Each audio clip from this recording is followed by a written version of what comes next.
Después del funeral de mi padre, mi hermano me arrastró del brazo y susurró en mi oído: «Yo sé que fuiste tú quien lo mató, y ahora vas a pagar».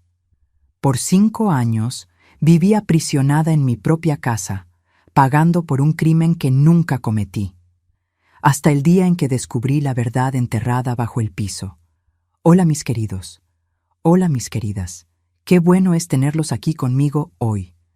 No se imaginan la alegría que siento al poder sentarme aquí y contarles una historia más de mi vida. Pueden tomar su cafecito, acomodarse ahí, que hoy necesito compartirles una historia que cargo en el pecho desde hace muchos años. Mi nombre es Elena Martínez, tengo 72 años de edad y vivo aquí en Aguascalientes, en el corazón de México. Nací aquí mismo, en esta ciudad bendita de aguas termales y clima serrano que calma el alma.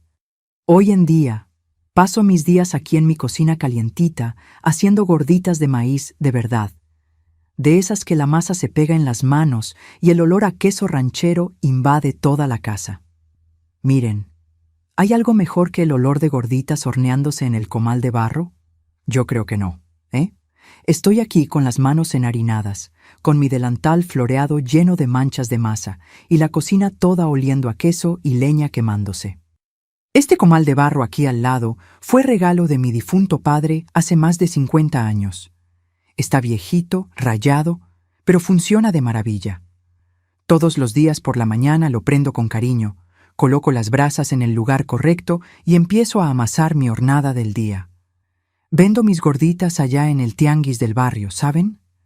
Es mi ganancia, mi independencia. Empecé a hacer esto hace unos 10 años, cuando descubrí que no se puede quedar una parada en casa esperando que la vida pase. Aprendí a hacer gorditas con mi madre, que Dios la tenga. Ella decía que el secreto está en el punto de la masa y en el amor que le ponemos. Elena, decía ella, comida hecha con rencor no sirve, queda pesada en el estómago. Y ella tenía razón, ¿viste? Por eso hago cada gordita con cariño, pensando en las personas que van a comer, en las familias que van a sentarse a la mesa y compartir ese bocado calentito. Ahora, antes de continuar mi historia, quisiera pedirles algo especial a ustedes que me están viendo ahora, sea en el celular, en la computadora, en la televisión. Cuéntenme aquí en los comentarios desde qué rincón de México o de este mundo me están viendo. Y díganme también qué hora es ahí donde están. ¿Me están viendo tempranito con el sol entrando por la ventana? ¿O es por la tarde después del trabajo? ¿O ya es de noche cuando la casa está más tranquila? Leo cada comentario con cariño, ¿saben? Me imagino a ustedes ahí del otro lado y eso me hace una compañía tan bonita. Entonces vayan, escríbanme. Elena, te estoy viendo desde tu ciudad y aquí son las horario. Vamos a hacer una cadena de cariño, ¿está bien? Y si les está gustando este momento aquí conmigo, no olviden dejar su like en este video y suscribirse al canal Memorias de las Abuelas, porque todas las semanas vengo aquí a contarles las historias de esta abuela que ya vivió tantas cosas en esta vida. Aprieten la campanita también, mi hijo, para que no se pierdan ningún video nuevo. Pero saben, mis queridos, hoy necesito contarles una historia difícil, una historia que cambió mi vida completamente y me enseñó que a veces las personas más peligrosas son aquellas que duermen en el cuarto de al lado. Ya pasé por muchas cosas en esta vida, ya conocía el dolor de cerca, pero nada se compara a lo que viví entre mis 19 y 24 años de edad. Fueron años que me marcaron para siempre, que me quitaron pedazos del alma que nunca recuperé completamente. Hoy, cuando amaso mi masa de gorditas aquí, mirando las montañas de Aguascalientes por la ventana, le agradezco a Dios por haber sobrevivido. Agradezco por estar aquí libre contando mi historia para ustedes. Porque hubo un tiempo, mis queridos, que pensé que nunca más iba a ver la luz del sol con libertad. Entonces, tomen su cafecito, acomódense ahí y vengan conmigo en este viaje. Voy a llevarlos a conocer a la Elena de antes, aquella muchacha de 19 años que tenía el mundo a sus pies hasta el día en que todo se derrumbó. Saben, mis queridos, para entender todo lo que me pasó, necesito volver allá al principio, cuando era solo una niñita de trenzas y rodillas raspadas. Nací en 1953, aquí mismo en Aguascalientes, en una casa grande de portón verde que quedaba cerca del Jardín de San Marcos, cerquita de los baños termales. Mi padre, don Osvaldo Martínez, era un hombre trabajador, dueño de una pequeña fábrica de textiles que empleaba unas 20 personas. No éramos ricos, pero tampoco pasábamos necesidad, gracias a Dios.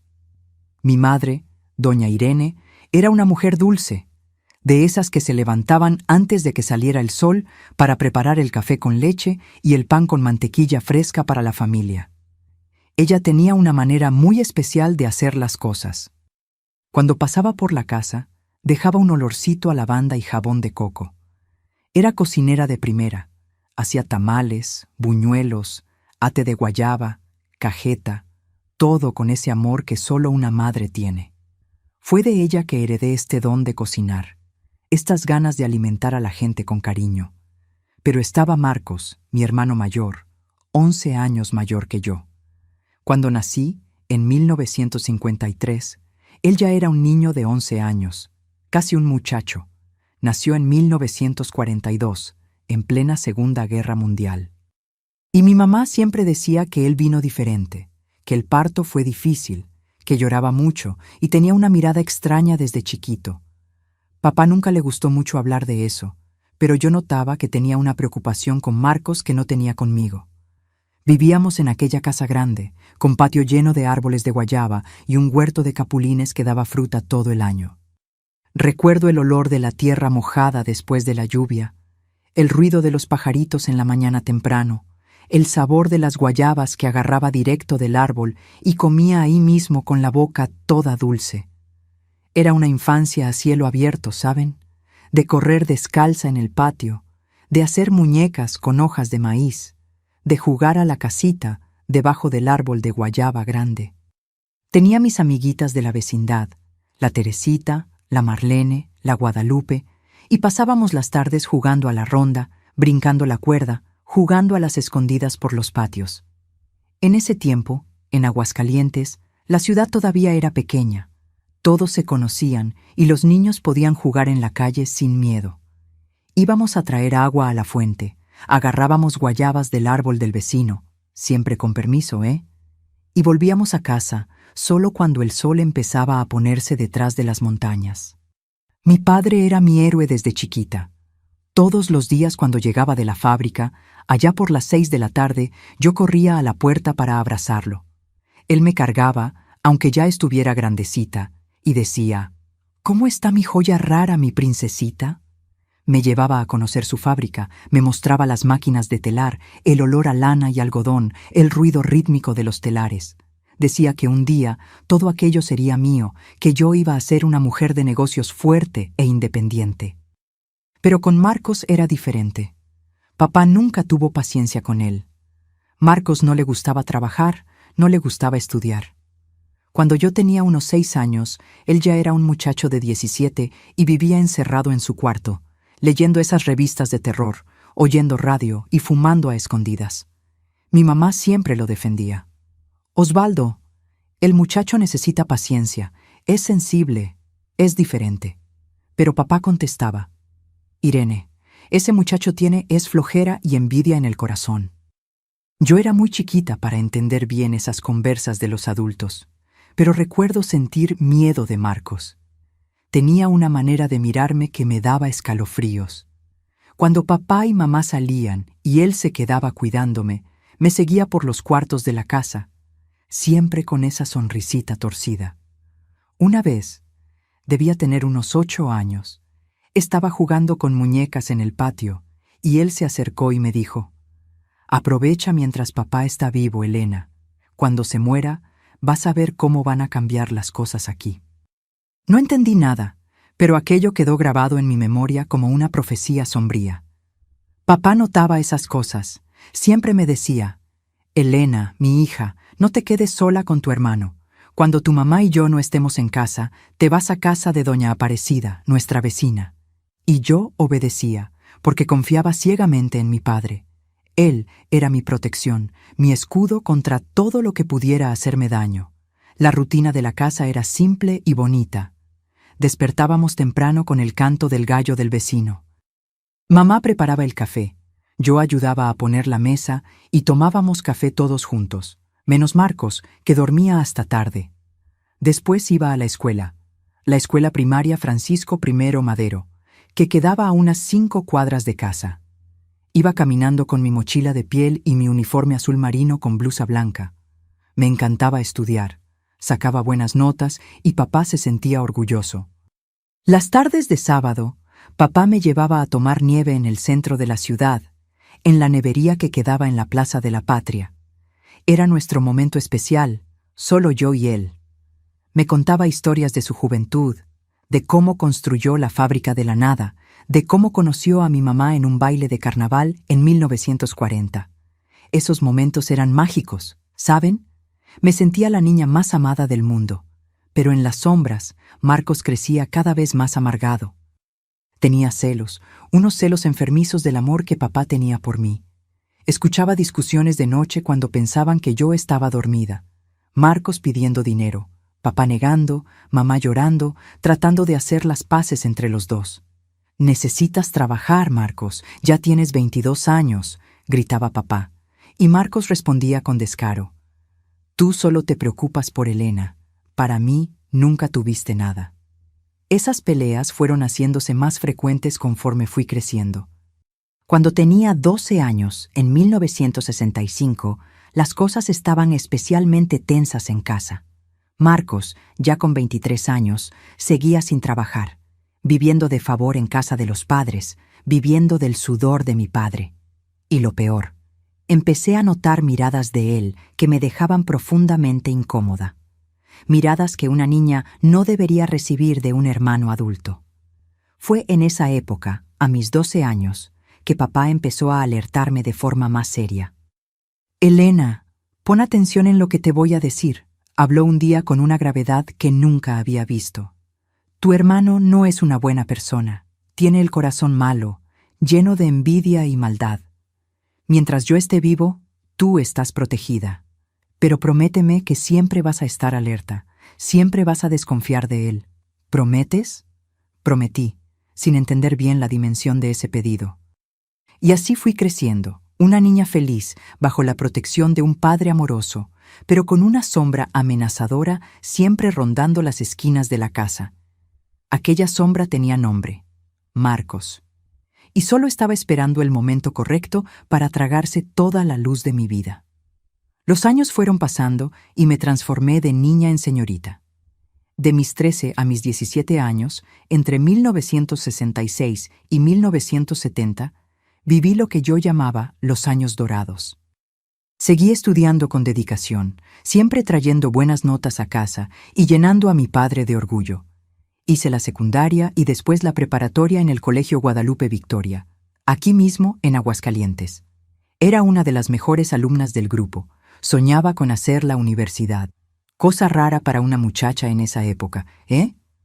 Papá me incentivaba. «Elena, vas a ser la primera mujer de la familia en tener título universitario», decía con esa sonrisa orgullosa que yo tanto amaba.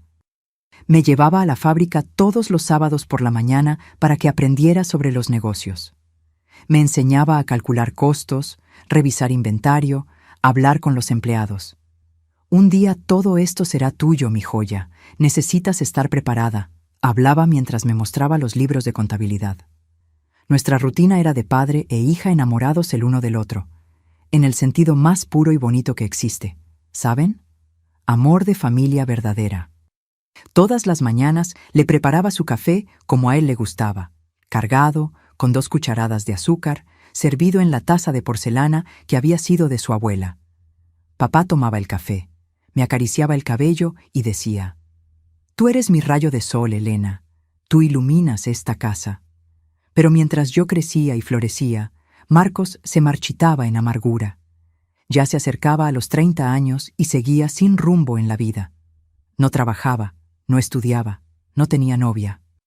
Vivía encerrado en su cuarto, oyendo radio, fumando cigarro tras cigarro, saliendo solo para beber en las cantinas de la ciudad.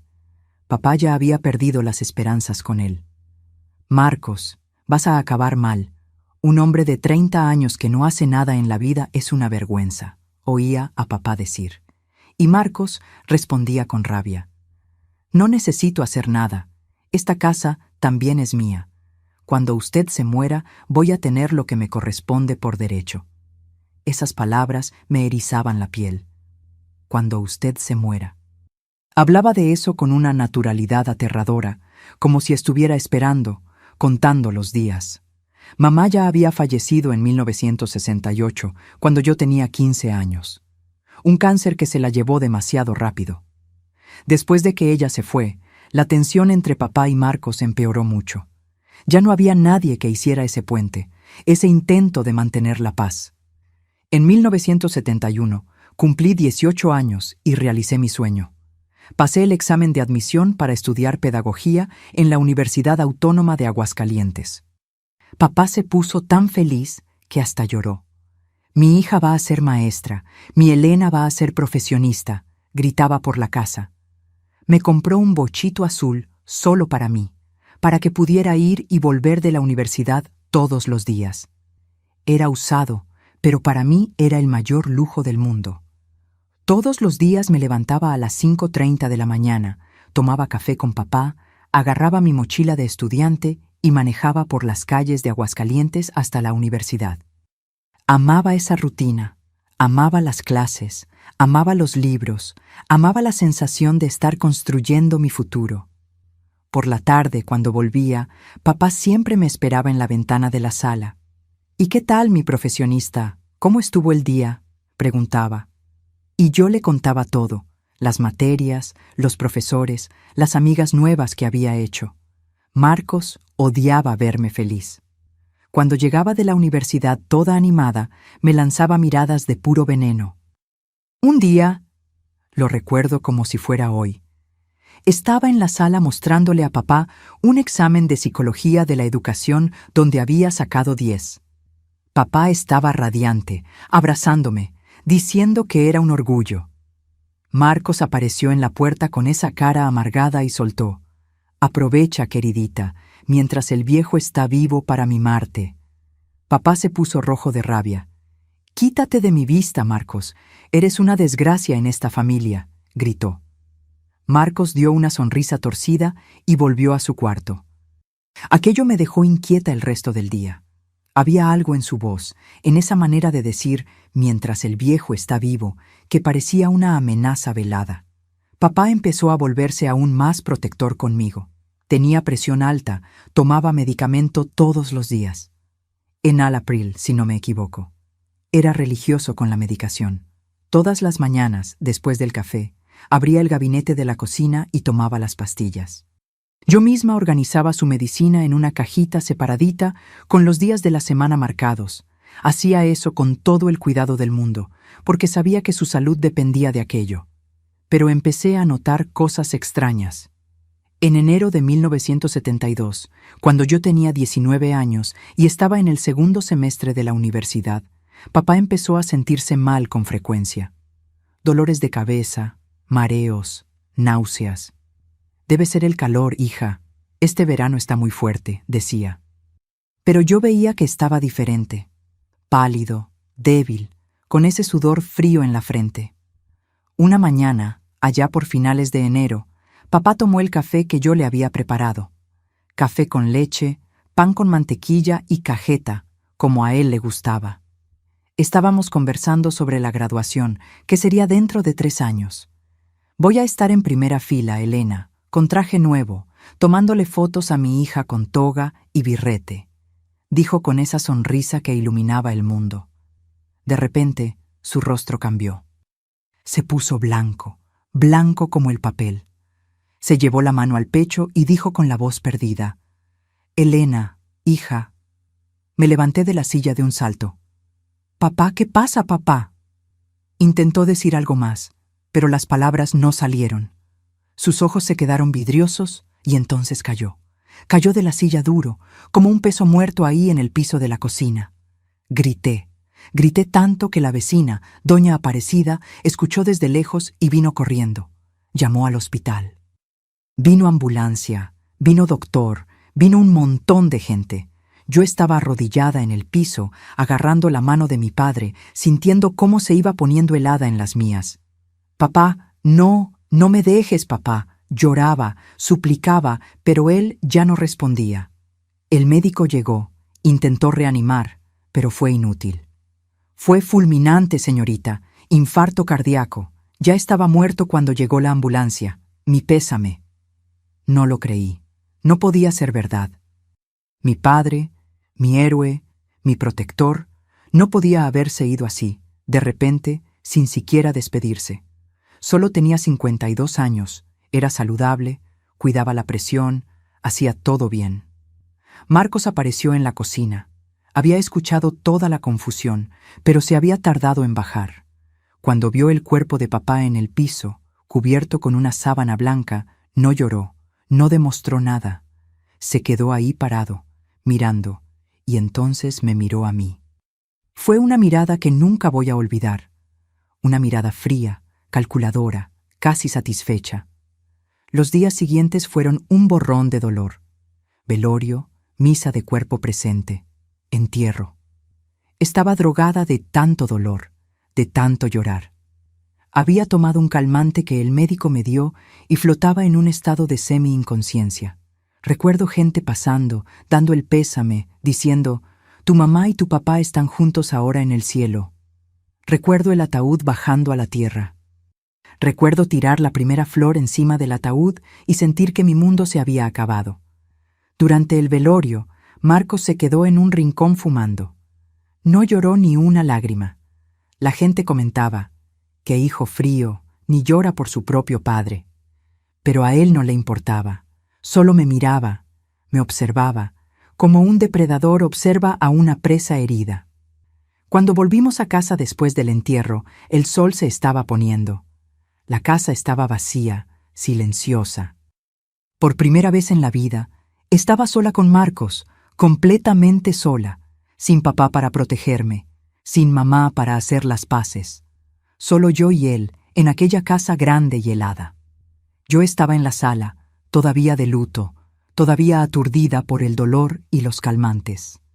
Marcos cerró la puerta del frente con llave. Escuché el ruido de la cerradura y sentí un escalofrío recorrer mi columna. Lo miré.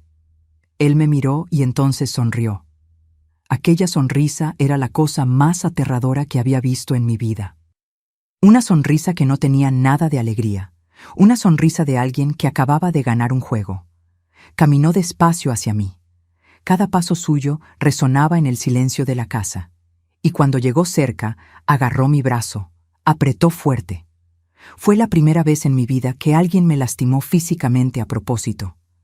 «Ahora somos solo tú y yo, Elena», dijo con esa voz baja y amenazadora. «Y las cosas van a ser muy diferentes de ahora en adelante». Lo miré sin entender. Mi brazo dolía donde él había apretado. «Marcos, suéltame. Me estás lastimando», dije, intentando alejarme, pero apretó más fuerte. «Me vas a escuchar, Elena, me vas a escuchar y me vas a obedecer», habló, empujándome al sofá. Caí sentada, todavía aturdida por los calmantes y por el dolor de la pérdida de mi padre. Fue entonces que metió la mano en el bolsillo del pantalón y sacó un frasquito de medicina, un frasco de pastillas que parecía igual a las que papá tomaba. Tiró el frasco en mi regazo. «¿Sabes qué es esto, queridita?», preguntó con ese tono de burla que me daba náuseas.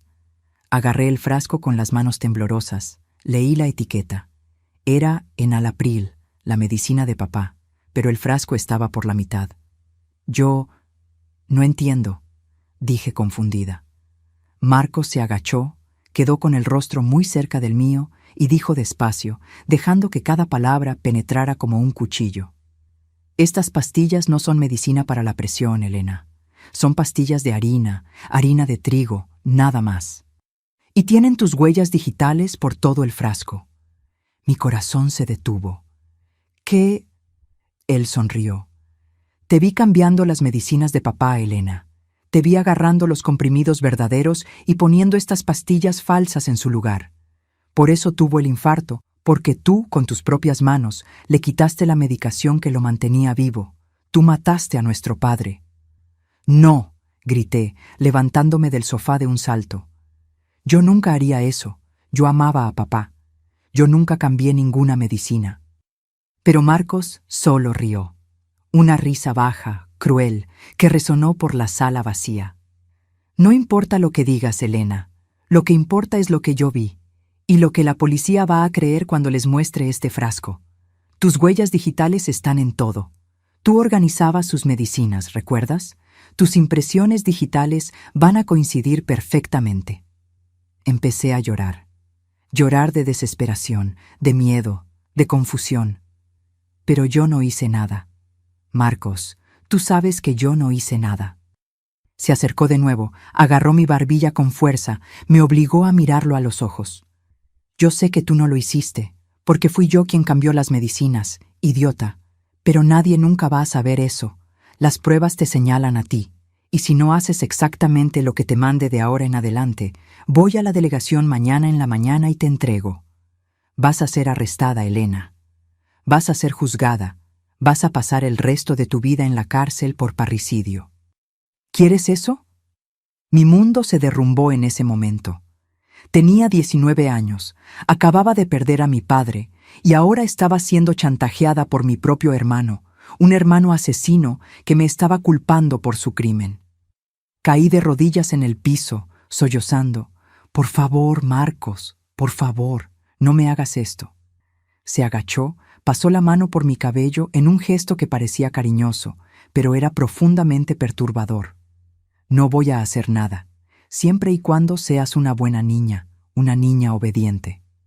En los días siguientes, mi vida se volvió una pesadilla despierta. Marcos estableció reglas que me transformaron de hija amada en prisionera de la propia casa. A partir de hoy, no sales más de esta casa sin mi permiso, dijo. No vas más a la universidad, no vas a tener más amigas, no vas a hablar con nadie. Esta casa necesita una dueña, y tú vas a ser esa dueña. Vas a cocinar, limpiar, lavar, planchar, y de noche vas a cumplir otros deberes también. No necesito entrar en detalles sobre lo que quiso decir con otros deberes, pero ustedes que me están escuchando, ustedes que son inteligentes, entienden. Me transformó en algo que una hermana nunca debería ser obligada a hacer. Y usaba ese frasco de medicina falsa como arma constante contra mí. ¿Recuerdas que puedes ser arrestada en cualquier momento? Decía siempre que yo lloraba, siempre que intentaba resistir. Desconectó el teléfono de la casa. No necesitas hablar con nadie, dijo. Encerró mi bochito azul, aquel regalo de papá, en la cochera y escondió las llaves. No vas a necesitar salir. Despidió a doña Queta, que trabajaba como empleada doméstica en casa 2 veces por semana. No necesitamos extraños aquí. Así garantizó que quedara completamente aislada del mundo. Todas las mañanas despertaba temprano, aunque sin haber dormido bien. El cuarto que había sido mío, con mis cosas de niña, mis libros de escuela, mis sueños de ser maestra, se volvió solo un recuerdo distante. Ahora dormía donde él mandaba, despertaba cuando él mandaba, hacía lo que él mandaba. Preparaba café, pero no conseguía comer. Preparaba comida, pero la comida tenía sabor a ceniza en mi boca. Limpiaba toda la casa, pero por dentro me sentía cada vez más sucia, cada vez más quebrada. Las amigas de la universidad intentaron llamarme los primeros días, pero el teléfono estaba desconectado. Teresita, mi amiga de la infancia, tocó la puerta una vez. Marcos me mandó quedarme callada en el cuarto mientras él atendía. Lo escuché decir: Elena está de luto, no quiere ver a nadie, pide que se alejen por ahora. Y ella se fue. Nadie insistió, nadie sospechó. Los meses fueron pasando y yo fui consumiéndome. Perdí peso, me salieron ojeras profundas, el cabello sin brillo. Cuando me miraba al espejo, cosa que evitaba hacer, no reconocía más a la muchacha que había sido. Aquella Elena alegre, llena de sueños, que iba a la universidad cantando en el bocho, había muerto junto con su padre. En su lugar quedó un fantasma obediente, asustado, quebrado. Marcos me humillaba constantemente. «Eres inútil», decía cuando la comida no estaba como él quería. Deberías agradecer que no te he entregado a la policía todavía, hablaba cuando yo lloraba. No sirves para nada más. Al menos aquí tienes utilidad, se burlaba cuando me veía limpiar el piso de rodillas. Intenté pedir ayuda una vez. Fue unos 6 meses después de la muerte de papá. Marcos había salido a comprar cigarros a la tienda de la esquina y se había olvidado de cerrar la puerta con llave. Vi la oportunidad y corrí a casa de doña Aparecida, la vecina. Toqué su puerta desesperada.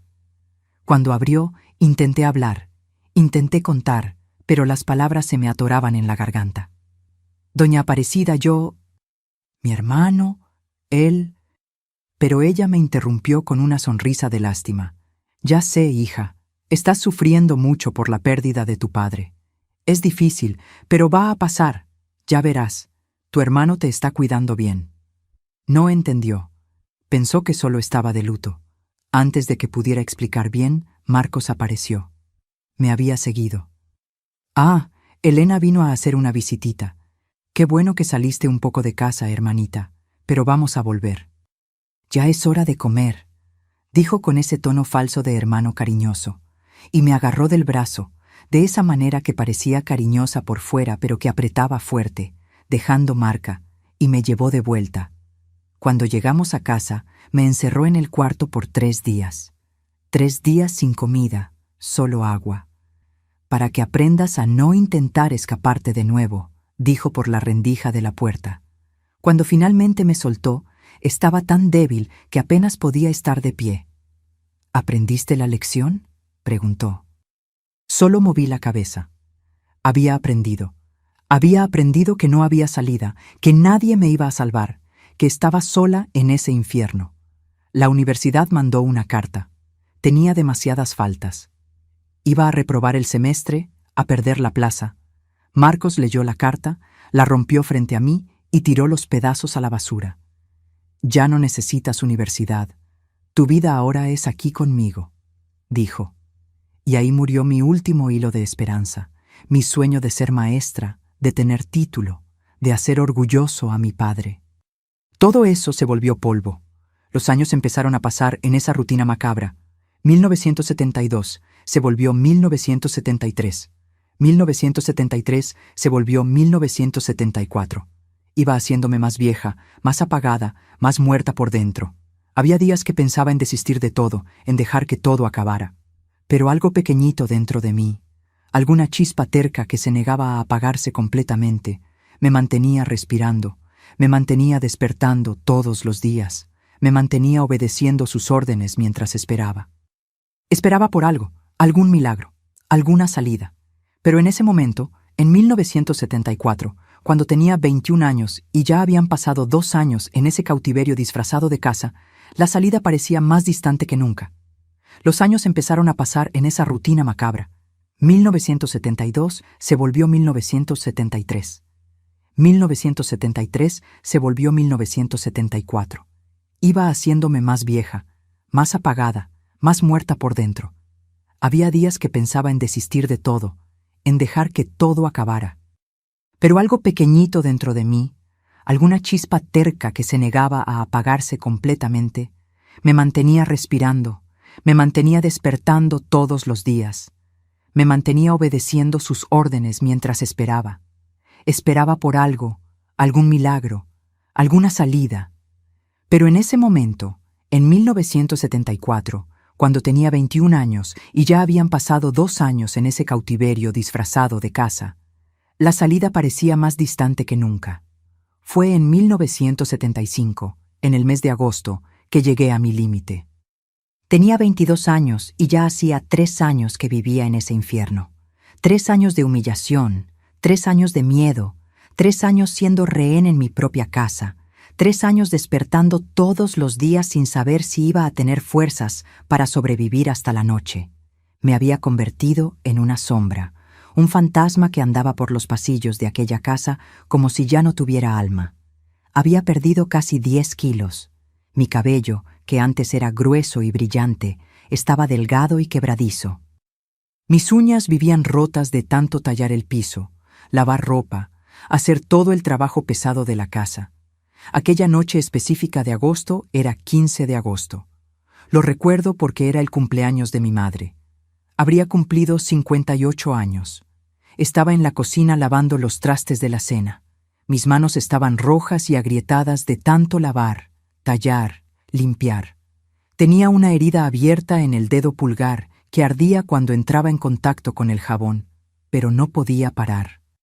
Marcos estaba sentado en la mesa, fumando, observándome con esos ojos de víbora, esperando el momento correcto de dar el golpe. Siempre me observaba, siempre. Era como si se alimentara de mi sufrimiento, como si mi dolor fuera diversión para él. «Elena», dijo con esa voz que me erizaba la piel, «ven acá». Me sequé las manos en el trapo temblando. Mis piernas estaban flojas. Mi corazón latía tan fuerte que pensaba que él lo iba a escuchar. «Todavía no termino los trastes», dije bajito, casi sin voz, esperando que se olvidara del asunto. «Te dije que vengas aquí», gritó, golpeando la mano en la mesa con tanta fuerza que la taza de café saltó, derramando el líquido oscuro en el mantel que yo había planchado en la mañana. Fui. Siempre iba porque tenía miedo. Miedo de que cumpliera la amenaza. Miedo de ser acusada de matar a mi propio padre. Miedo de ir a la cárcel, de ser juzgada, de pasar el resto de mi vida encerrada en una celda fría. Cuando llegué cerca de él, sintiendo el olor fuerte de cigarro y tequila que siempre lo acompañaba, me jaló con fuerza de la muñeca. Sentí mis huesos tronarse. «Te estás volviendo floja, Elena. La casa está sucia. Hay polvo encima del librero de la sala. La comida de la cena estaba sin sal. No sirves ni para ser empleada. Eres una inútil, siempre lo fuiste». Cada palabra era una puñalada. Bajé la cabeza. Ya no tenía fuerza ni para defenderme. Las lágrimas quemaban en mis ojos, pero no las dejaba caer. A él le gustaba cuando yo lloraba. Decía que me veía más bonita llorando. «Perdón», fue todo lo que pude decir. Mi voz salió tan baja, tan quebrada, que yo misma casi no me reconocí.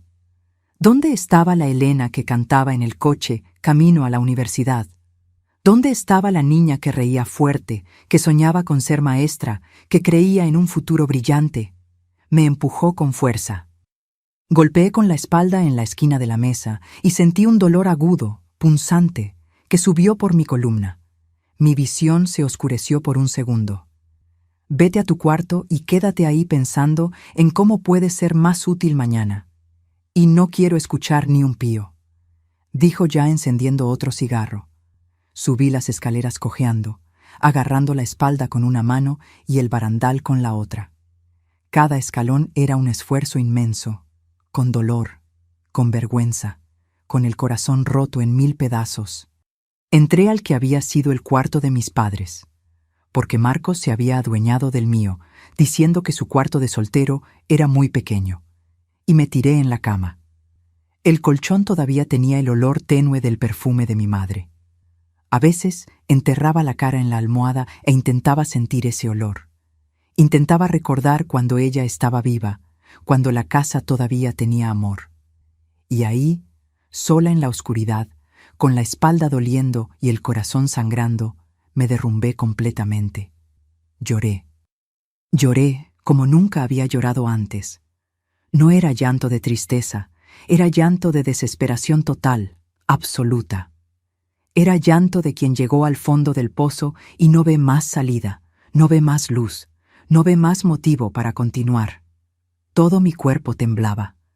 Abracé la almohada y grité en ella, ahogando el sonido para que Marcos no escuchara. Grité toda la rabia, todo el dolor, todo el odio que sentía.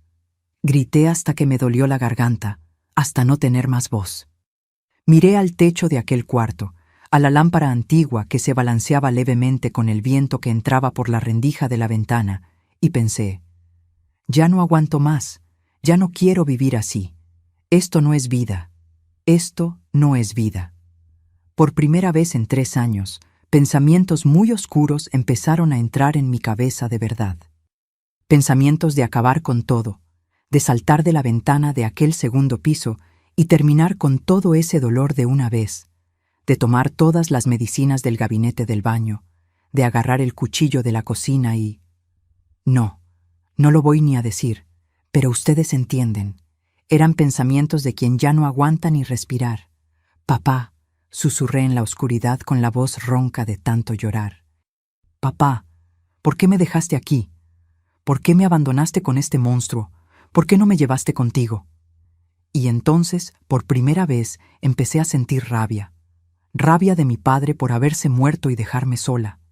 Rabia de mí misma por ser débil, por no poder defenderme, por obedecer como una perrita asustada. Rabia de Dios por permitir que esto me pasara. Rabia del mundo entero. Yo era una buena niña, grité al techo vacío, al cuarto oscuro, a la casa silenciosa. Nunca le hice mal a nadie. Iba a misa todos los domingos, ayudaba a los demás, obedecía a mis padres. ¿Por qué yo? ¿Por qué me está pasando esto a mí? Pero no había respuesta. Solo el silencio helado y cruel de aquella casa que se había vuelto mi prisión. Fue en ese momento de desesperación total, cuando estaba en mi punto más bajo, que escuché la voz de mi padre en mi cabeza. No era una voz de verdad, lo sé. Era un recuerdo vívido de algo que me había dicho una vez cuando era niña. Debía tener unos 6 o 7 años y me había caído de la bicicleta en el patio y me había raspado toda la rodilla. Estaba llorando, diciendo que no iba a poder andar en bicicleta nunca, que era muy débil, que tenía miedo de caerme otra vez. Y él me había cargado, limpiado la rodilla con cuidado y dicho con esa voz firme pero cariñosa: Elena, mi joya rara, eres más fuerte de lo que imaginas. Solo descubrimos la fuerza que tenemos cuando no nos queda otra opción más que ser fuertes. La vida te va a tirar muchas veces, hija, pero tú siempre te levantas. Siempre.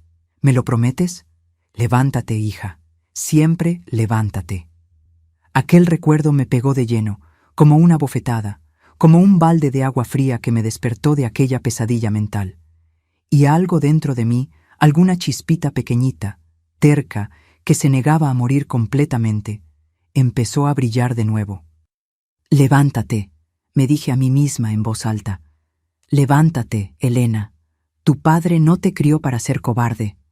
Él no murió para que te rindieras, te crió para ser fuerte, para luchar. Me senté en la cama, me sequé las lágrimas con el dorso de la mano y por primera vez en 3 largos años sentí una cosa que había olvidado que existía. Rabia. Pero no rabia de mí misma, rabia de Marcos. Rabia real, poderosa, que quemaba en el pecho como brasa. Él no va a ganar, dije en voz baja pero firme. No voy a dejar que él gane. Empecé a pensar con claridad por primera vez en mucho tiempo. Mi cerebro, que estaba nublado por la tristeza y el miedo, empezó a funcionar de nuevo. Él me mantiene aquí por miedo, usa el miedo como arma, como cadena. Pero ¿y si consigo pruebas de que fue él quien mató a papá? ¿Y si existe algo, una carta, un documento, algo que pruebe mi inocencia? Mi corazón empezó a latir más rápido, pero esta vez no era de miedo, era de esperanza, de expectativa.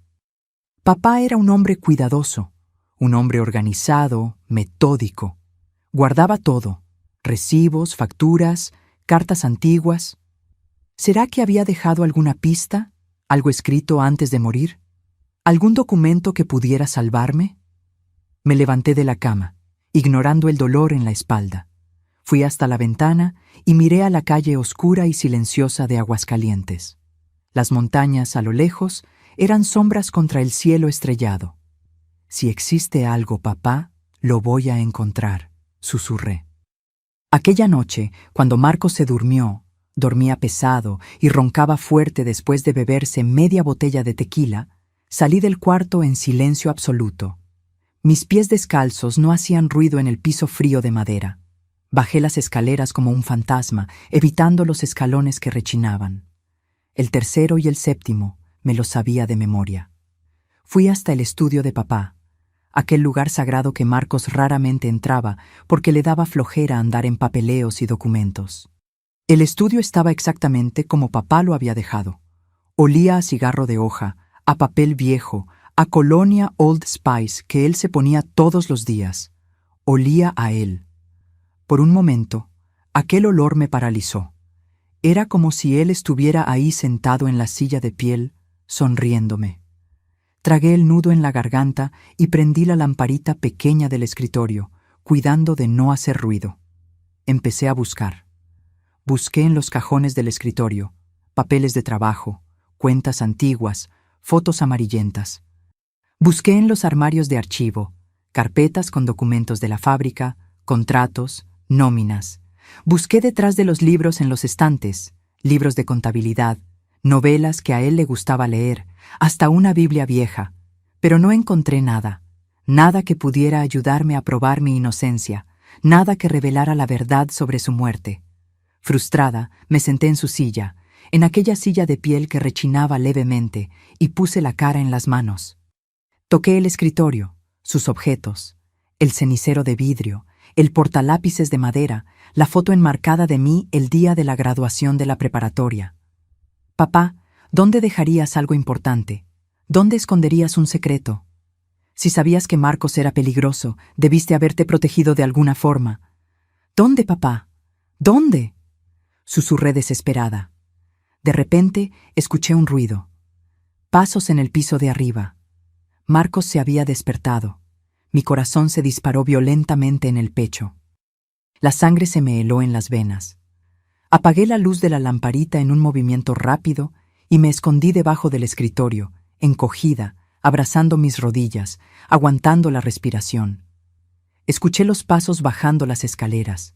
Cada paso parecía una eternidad. Pasó por el pasillo, muy cerca de la puerta del estudio. Se detuvo. Dios mío, se detuvo. Cerré los ojos con fuerza, rezando para que no entrara. Después de segundos que parecieron horas, siguió. Fue al baño, escuché la descarga, lo escuché volver, subiendo las escaleras de nuevo. Me quedé ahí debajo de esa mesa, temblando tanto que me castañaban los dientes, por más de 1 hora. No me moví ni 1 centímetro. Solo cuando tuve la certeza absoluta de que había vuelto a dormirse, cuando escuché sus ronquidos de nuevo, salí de mi escondite. Mis piernas estaban dormidas. Subí despacio al cuarto y me acosté, el corazón todavía disparado. Pero algo fundamental había cambiado aquella noche. Había descubierto que todavía tenía coraje. Coraje de bajar en la oscuridad. Coraje de buscar. Coraje de arriesgarme a que me descubriera. Coraje de desafiar, aunque fuera en secreto, la prisión que él había construido a mi alrededor. Y había descubierto algo importante. El estudio de papá era un territorio que Marcos evitaba. Si existía algo que pudiera salvarme, estaría ahí. Tenía que estar. En los meses siguientes, entre finales de 1975 y todo el año de 1976, continué mi vida de esclava durante el día. Pero de noche, cuando podía, cuando tenía la certeza de que él estaba profundamente dormido, volvía al estudio, buscando, siempre buscando. Busqué en cada cajón, en cada carpeta, en cada libro, en cada rincón. Había noches que no encontraba nada y volvía al cuarto derrotada, con ganas de rendirme. Había noches que encontraba una foto antigua, una carta de mi mamá para mi papá, algún recuerdo que me hacía llorar de nostalgia, pero que no me ayudaba en nada. Pero no me rendí.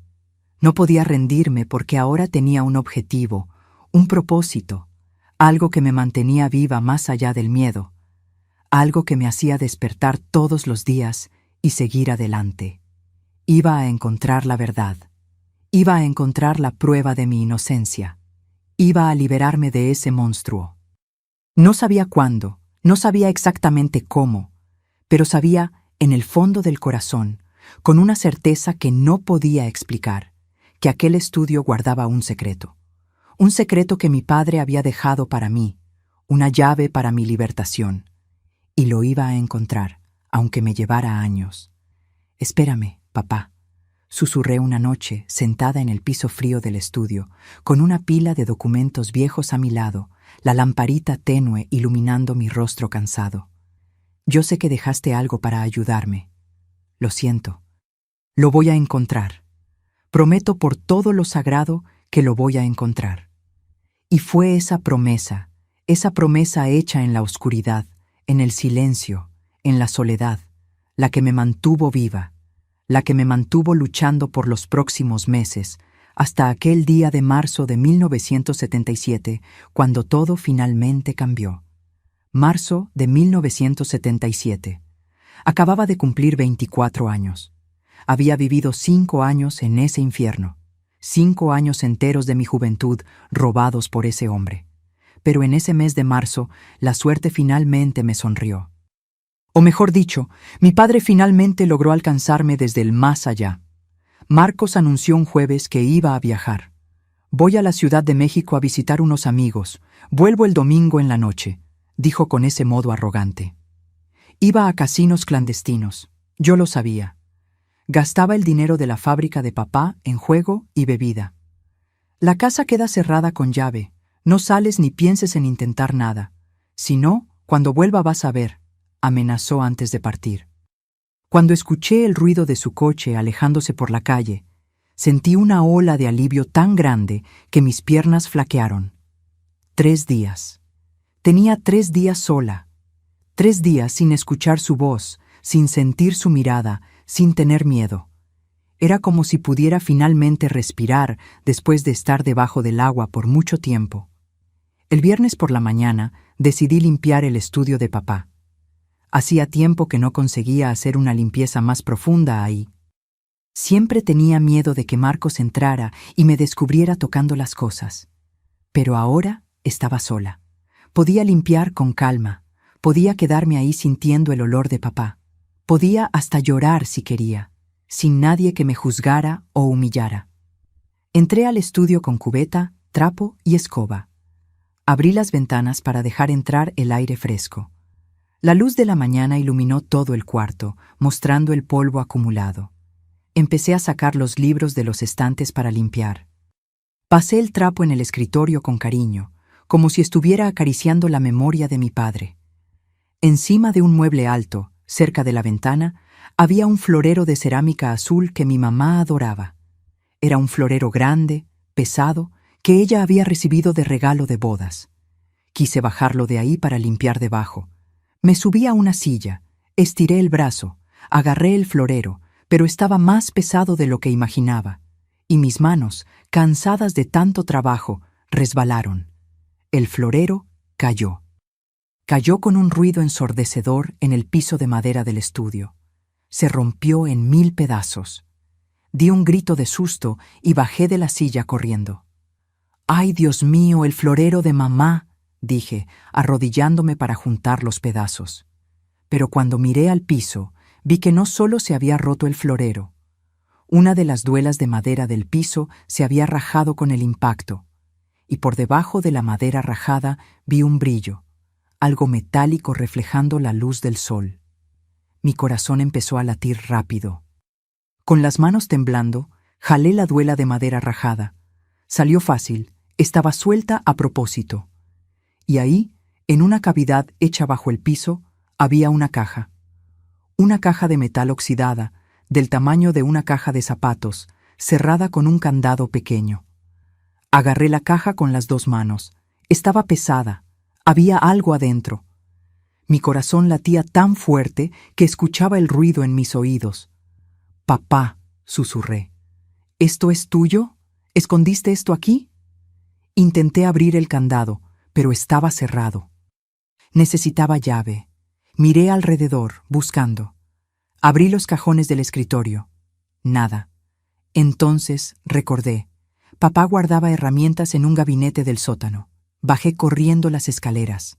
Fui al sótano húmedo y oscuro que yo detestaba. Busqué hasta encontrar un desarmador y un martillo. Volví al estudio, puse la caja encima de la mesa y con el desarmador forcé el candado hasta que cedió y se abrió con un chasquido. Abrí la tapa de la caja con las manos temblando tanto que casi la dejo caer.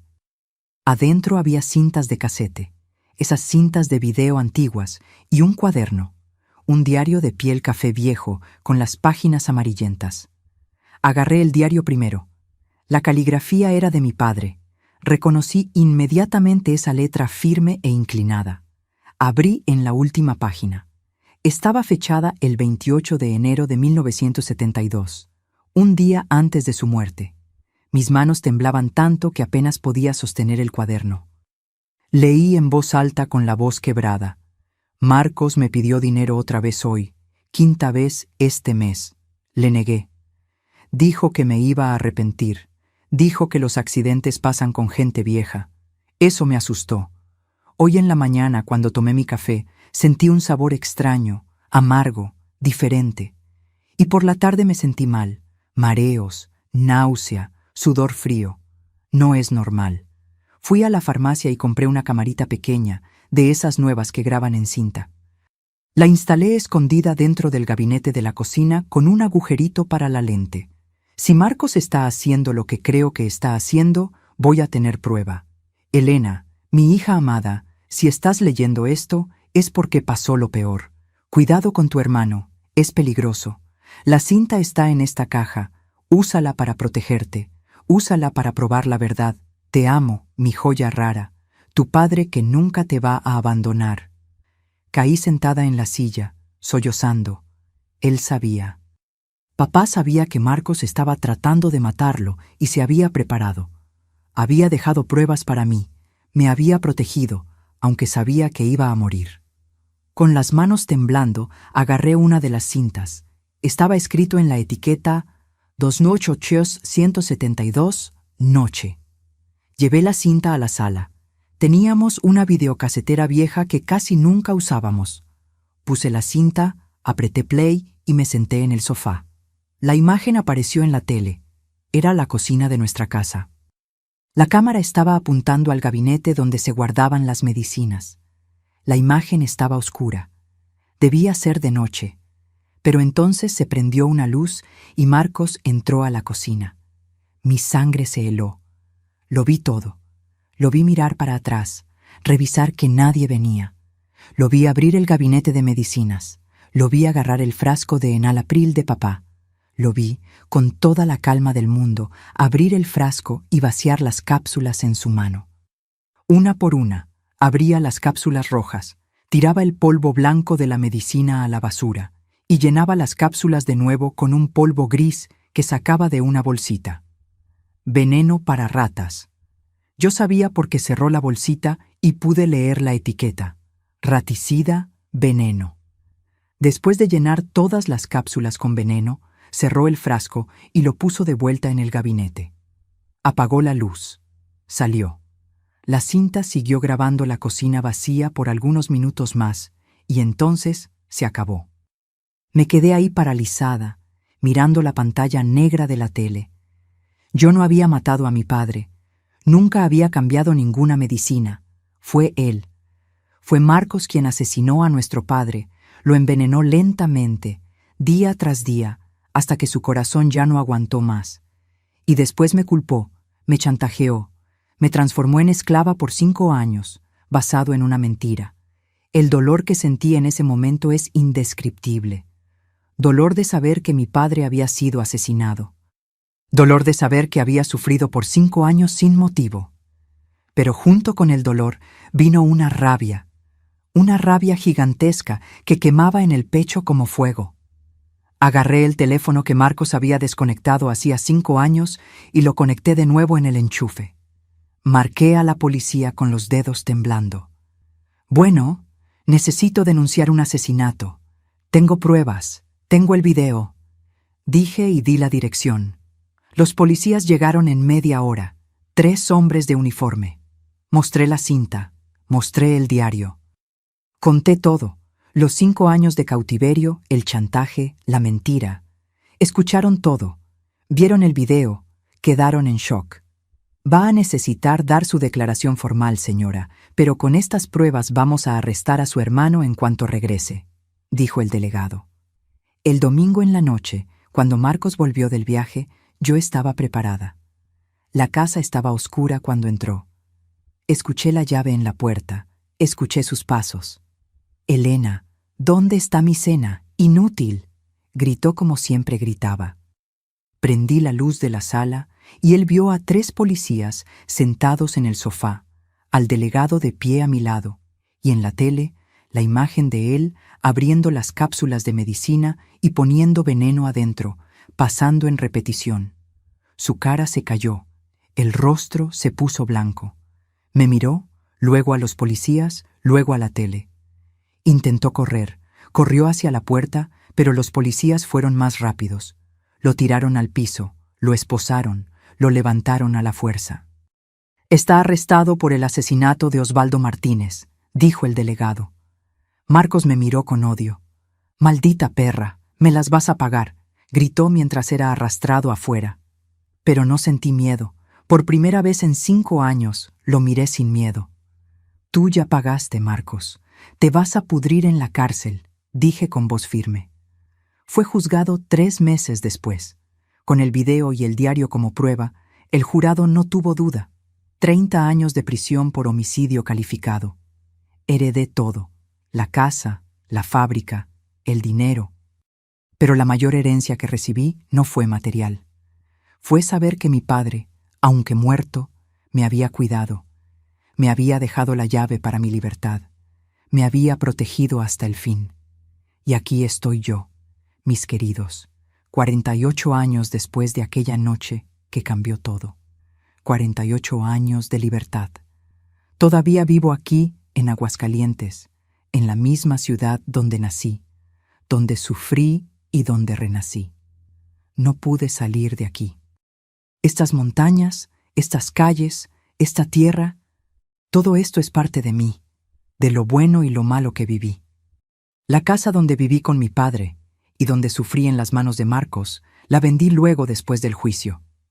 No podía más pisar ahí sin sentir el peso de todos esos años. Con el dinero de la venta y de la herencia, compré esta casita simple donde vivo hoy, en un barrio tranquilo, con vecinos que se volvieron mi familia. Es una casa chiquita, solo 3 cuartos, pero tiene una cocina maravillosa con aquel comal de barro que papá me dio. Ese me lo traje conmigo. No pude deshacerme de él. Es mi conexión con los días buenos. La fábrica de papá la mantuve por unos 15 años. Aprendí a administrar, contraté un gerente de confianza y llevé el negocio en memoria de él. Pero en 1992, cuando cumplí 39 años, decidí vender. Quería simplicidad, quería paz, quería despertar todos los días sin el peso de administrar empleados y tratar con proveedores.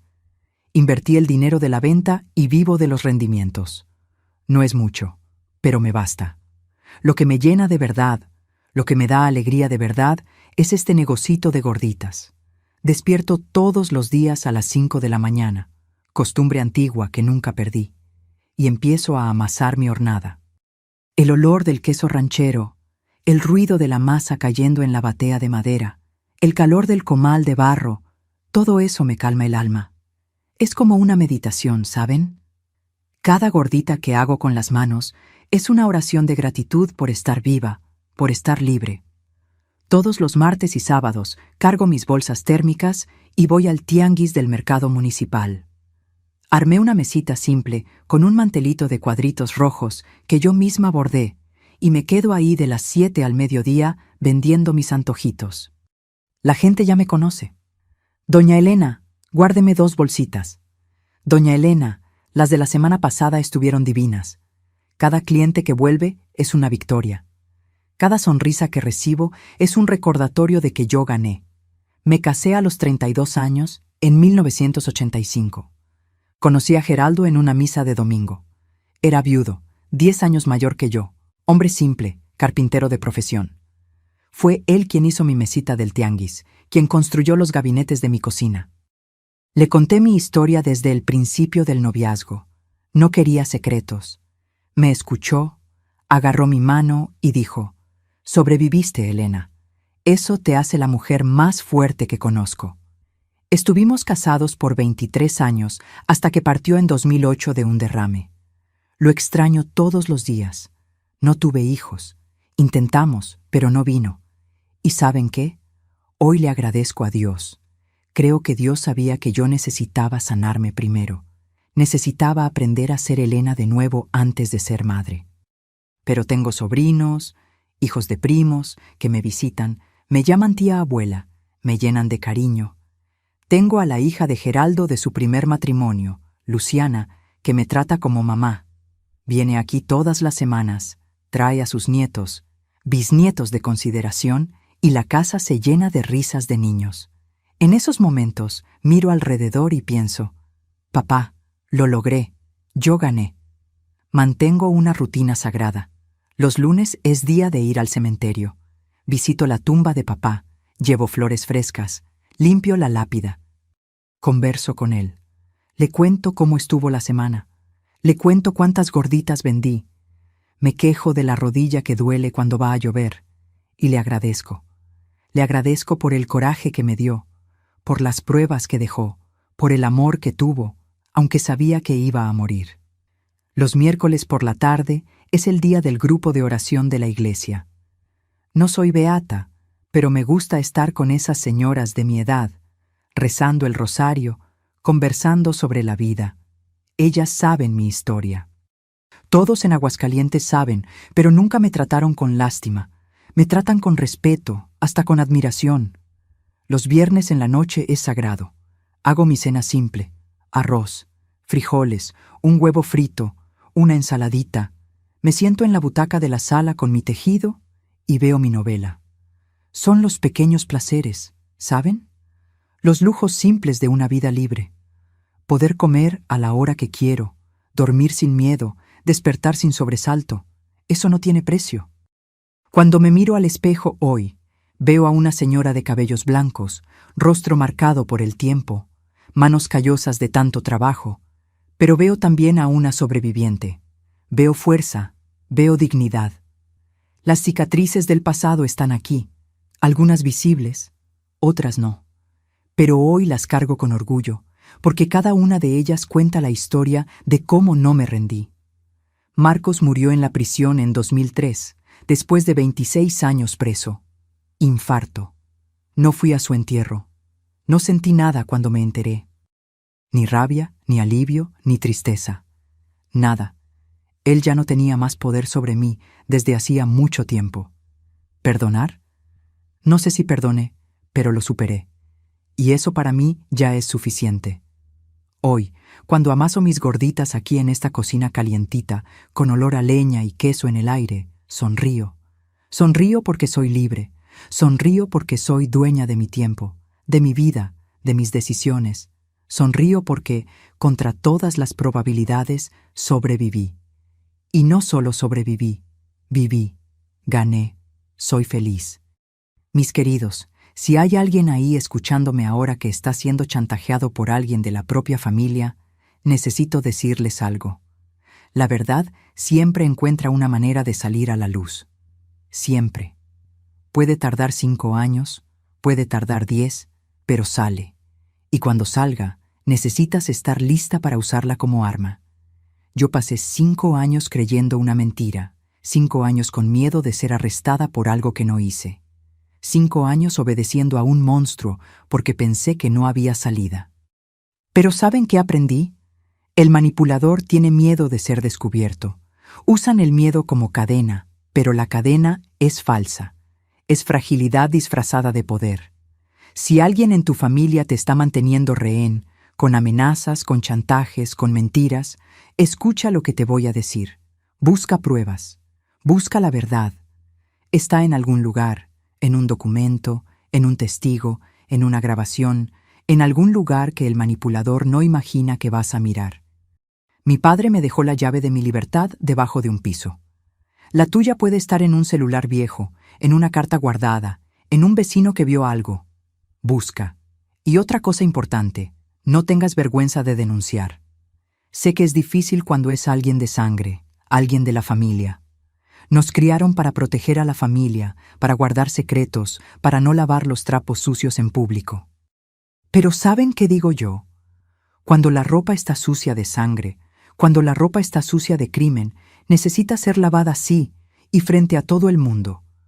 No protejas a quien te lastima solo porque tiene el mismo apellido que tú. Yo descubrí que fuerza no es aguantar callada. Fuerza es levantarte, buscar ayuda, gritar cuando se necesita. Fui débil por 5 años pensando que estaba siendo fuerte. Solo fui fuerte de verdad el día que llamé a la policía y dije, tengo pruebas, vengan a ayudarme. Y para las autoridades de cada país que puedan estar escuchándome, crean en las víctimas, investiguen. No siempre la víctima de manipulación psicológica tiene marcas en el cuerpo. A veces las marcas están todas por dentro, pero son tan reales como cualquier herida que sangra. Quiero agradecerles por haberse quedado aquí conmigo hasta el final de esta historia tan dolorosa. Sé que no fue fácil de escuchar. Imaginen para mí contarla. Pero la cuento porque alguien necesita escucharla. Alguien ahí está sufriendo callada y necesita saber que hay salida. Ahora, si realmente me escucharon hasta ahora, suscríbanse al canal Memorias de las Abuelas. Denle like al video y comenten a qué hora están terminando de ver este video. Gracias por el cariño. Hasta pronto. Los quiero.